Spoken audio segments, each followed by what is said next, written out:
Dating Pangulong Rodrigo Roa Duterte abay maaari pa raw na manumpa bilang mayor-elect ng Davao City kahit nakapiit ito sa International Criminal Court dyan ho sa The Hague, Netherlands. Ayon ho yan kay Senate President Chis Escudero. Alam natin kung bakit sa pag-uulat ni Bombo JC Galvez. Maaari pa ring sumumpa si dating Pangulong Rodrigo Duterte sa kanyang bagong tungkulin bilang mayor-elect ng Davao City kahit na nakapit siya sa International Criminal Court. Itong sinabi ni Senate President Francis Chis Escudero sa Pulong Balitaan kung saan anya sa pamagitan ng Consular Office ng Pilipinas sa The Hague, Netherlands ay maaari siyang manumpa bilang alkalde. Bukod dito, dahil hindi pa maaaring umuwi ang dating Pangulo, batay sa Local Government Code, ang hahalili sa kanya ay ang kanyang anak ni si Vice Mayor-elect Baste Duterte.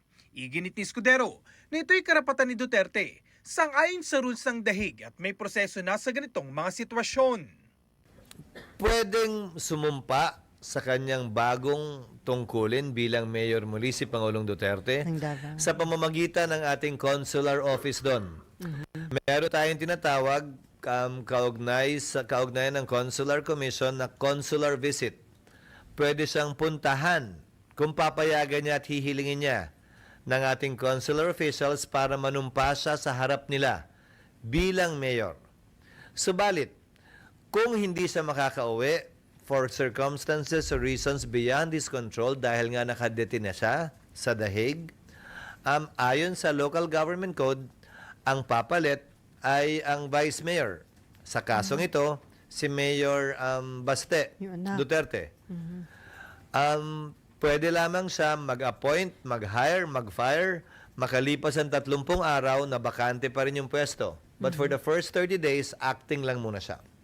Hindi naman naniniwala si Escudero na mayroong kapangyarihan ng International Criminal Court para i-disqualify si Duterte sa paghawak na namang posisyon sa gobyerno kahit siya pa'y mapatulayang may sala.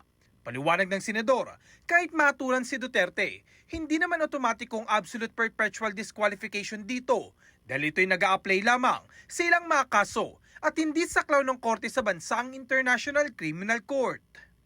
I don't think that's part of the penalties that can be imposed. Although hindi ako sigurado dahil hindi ko pa nababasa. But I don't think it has any right to impose that penalty dahil hindi naman sila bahagi ng ating korte. Hindi nga yun sa lahat ng kaso. Hindi automatic yung absolute perpetual disqualification porket na-convict ka. Only certain crimes. Number 2, ang alam ko, nakalagay yun sa batas sa Pilipinas for certain crimes. Hindi ako familiar na may ganung klaseng penalty imposable yung ICC nung binasa ko yung Rome Statute. So kahit makonvict siya, hindi automatic yun. Okay.